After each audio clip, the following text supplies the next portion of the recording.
nandito na tayo sa destination natin. Nakasurvive yung kahon natin. Labas na natin yung gamit para ma-assemble.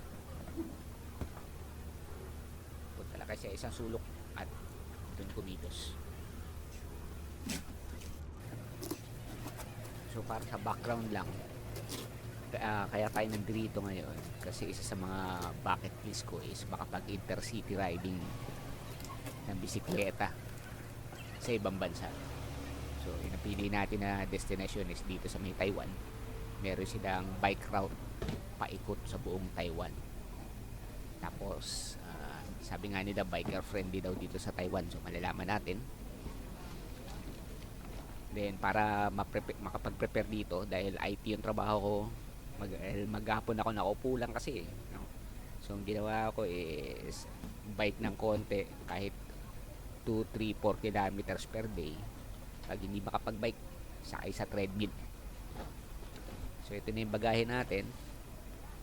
Nilagay lang natin yung sako bag doon sa may loob ng kahon para mas mataas yung survival rate niya. Then dito sa may loob ng sako bag meron tayong dalang helmet. Ayan, tapos noon labas natin sa loob niyan may isa pa ulit sako bag, meron tayong dalang kadena ng bike, lock ng bike. Labas natin yung gamit, medyo mahirap lang ipasok dahil masikip, pero ayan, nakadoble na bag siya.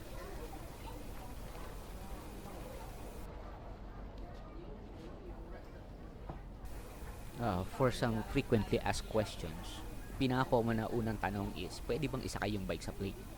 Ang sagot, pwede po. Gaya ng makikita natin dito sa video, dala ko yung bike ko mula Pilipinas papunta sa Taiwan.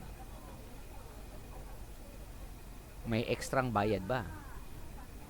So ang kailangan nyo lang bayaran is yung baggage ninyo, na pasok yung weight ng bike na dala-dala ninyo. And as long as pasok yung dimension na 1 meter on the longest side yung baggage, wala po kayong kailangang extrang bayaran. Kagandahan dito sa may sako bag, ayan, pagkatapos natin gamitin, tupi lang natin, tupi nyo ng maayos para makompress. Tapos nun, silid natin doon sa may loob ng hand carry baggage natin.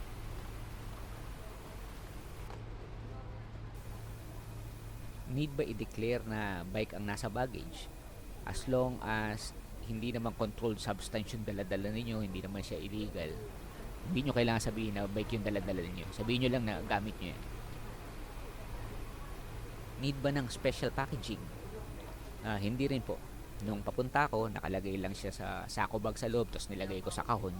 Pero nung pauwi ako, dahil tinapon ko na yung kahon, yung sako bag na lang yung pinaglagyan ko. May duty or tax or fee ba pagdating doon sa may destination? Wala po. Although one time tinanong ako kung bago yung bike, sabi ko lang hindi, gamit ko yun. Labas na natin siya ngayon dito sa may sa may IKEA na sako bag naman. Kunin natin yung upuan, kailangan tanggalin kasi yung upuan para kumasya ng maayos. Ayan, tapos labas na natin dito sa may sako bag.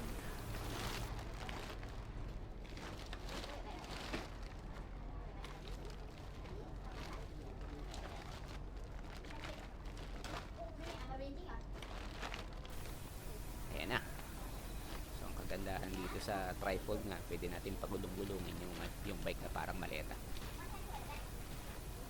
Pilit natin tong sa pang sako bag natin, shoot ulit natin doon sa may hand carry.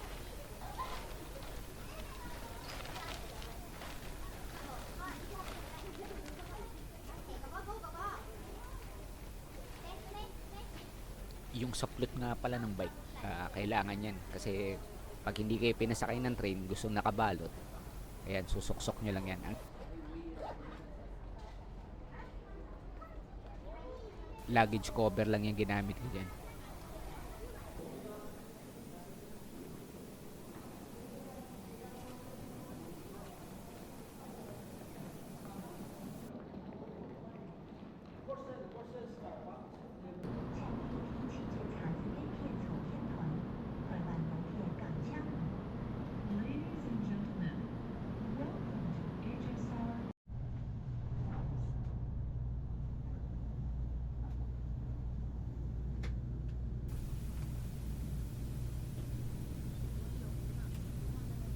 para hindi kayo masyado mapagod. Patong nyo lang yung gamit ninyo doon sa may bike.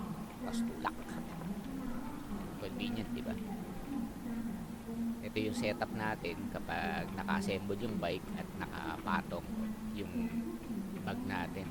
Dalawang strap lang na bungee cord ang ginamit ko dyan para hindi malaglag. Merenda muna tayo.